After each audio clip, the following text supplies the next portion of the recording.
Earned income versus disposable income.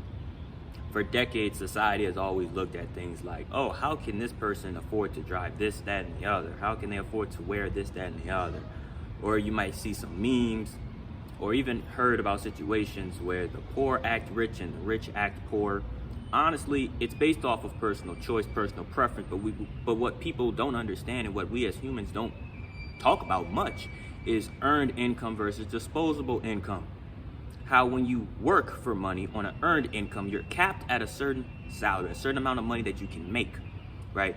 And the reason that they are in such a pit hole known as the rat race, it's primarily because of the fact that they make however much money they make, they spend as much as they earn, right? If your expenses are as much as you make, you're gonna be stuck in the rat race. And then if you're on earned income, meaning you're working for somebody, all that means is it's going to take you longer to make that money back. The money that you spent is literally going to take you longer to make that money back, right? But if you have disposable income, it's not going to take you long to make the money back.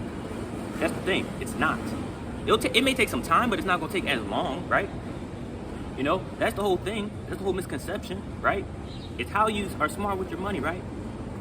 It's like when you have disposable income, you can do whatever you want with it, right? You can travel more, you have more leeway, more, time freedom, location freedom, financial abundance. You have all of that. You're more abundant in everything, right? You can do whatever you want as you choose at any given moment in time, right?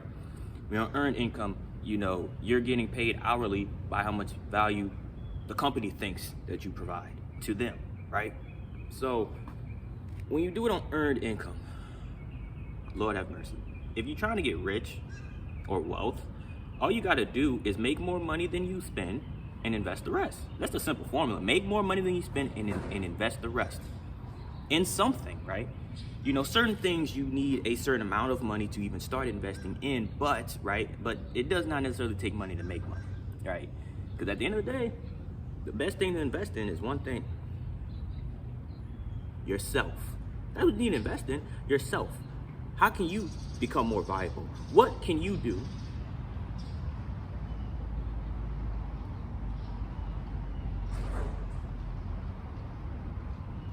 Good morning.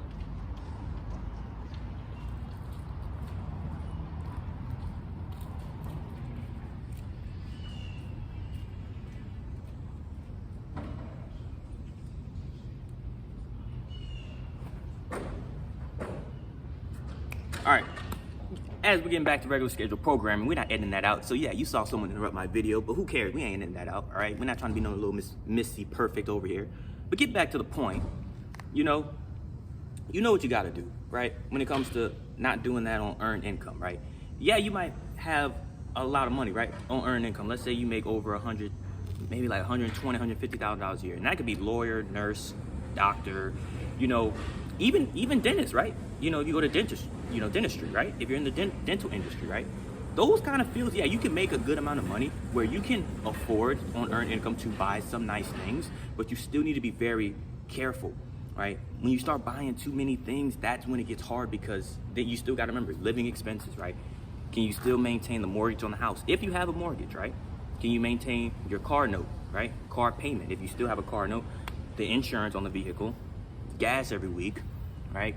However much your groceries are. The best thing to do is to calculate all of that first, see how much money that you're spending on those things weekly, right? And then see if you can afford to buy whatever expensive thing, right? So let's say you're a nurse, doctor, lawyer, whatever one of those professions, you make about $120,000, $150,000 a year, and that varies depending geographically where you live because of the cost of living, right?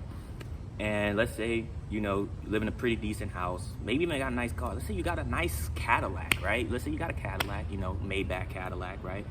And you start spending crazy, you start buying a lot of different things, new shoes all the time, this, that, and the other, right? And this varies if you're male or female, new shoes, new PlayStation, new this, that, and the other, female with the nails, hair, and all that consistently, right? Like all the time, consistently. That's gonna add up over time, adding up weekly, monthly. Over time, it's gonna get to a point where, okay, especially, it's gonna get naturally to a point where you're not even gonna prioritize your car payments, your car note. You're gonna prioritize your vices more than your actual necessities, right? And then that's how you get your stuff taken away. That's how you get your stuff repossessed. That's, and then especially if you're going into the house poor range, right? Let's say you buy a house, right? You qualify for the down payment, but it's house poorness sometimes, because house poor, in case you don't know, is basically paying a mortgage on a house for so long, almost until you die. It's like homeowner debt. That's what I call it, home ownership debt, right? The only time you should really pay for a down payment for a house is literally if it's not gonna take you that long to cover everything, right? Then you also gotta make sure you can cover the property taxes, because even if it's already paid for in full, you still gotta pay the property taxes on it. And if you don't pay the property taxes, then they just take your stuff. Like, what? I know, society, it's not fair. Neither is life. So you get what I'm saying, right? You need to take a lot into consideration. Like, the more money you make, I'm telling you, especially whether you're trying to build wealth or not, just be smart with it, right? As long as you're making more than you spend and investing the rest into something that can compound and accumulate over time, or just investing in yourself into a skill set that is valuable and that can be a very high demand skill to society, you can double and triple X your income, right? Where that can be disposable income, to where you have the disposable income to where you can always make that money back and you can comfortably buy other stuff or take vacations whenever you want, right? You know what I mean? It's how you go about it. I think that's what a lot of people do not at all understand, right? Or they fail to understand or look at it from that perspective, right? Because if I see somebody driving a nice vehicle, my first question, okay, what do they do, right? What kind of money they making, or did they pay for it in full? If they didn't and they had a down payment, how much was the down payment? How much is it monthly? Can they keep up with it, right? So I start thinking, and depending on the type of job they may have, right? I don't know this stuff, and usually, I just look, I'm just like, hey, I just hope that they can keep up with it. That's all I say. I just hope that they can keep up with it, right?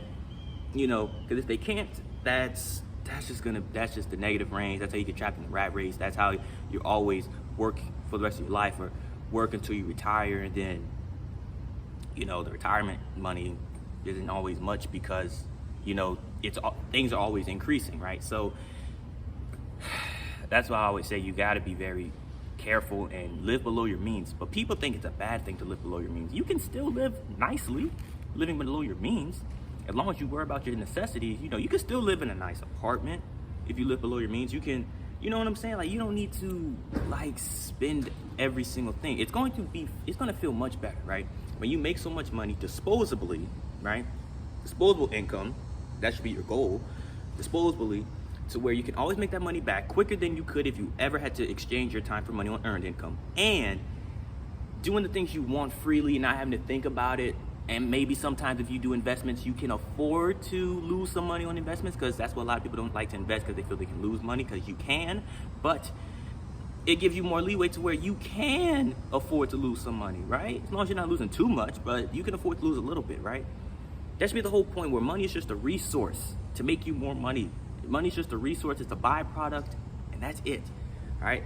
But that's really all I had to say for this video. I know this was a little bit longer than usual, but I really hope this resonated with a lot of people. I usually always say share this with someone who needs to hear it, but I think you should share this personally. You should share this video with every person that you know, because there's a lot of things that, a lot of people don't know about the economy and how it is and everything going up, and, just not, especially on the earned and disposable, because everybody's always like, how can he, she, this, especially for females, man.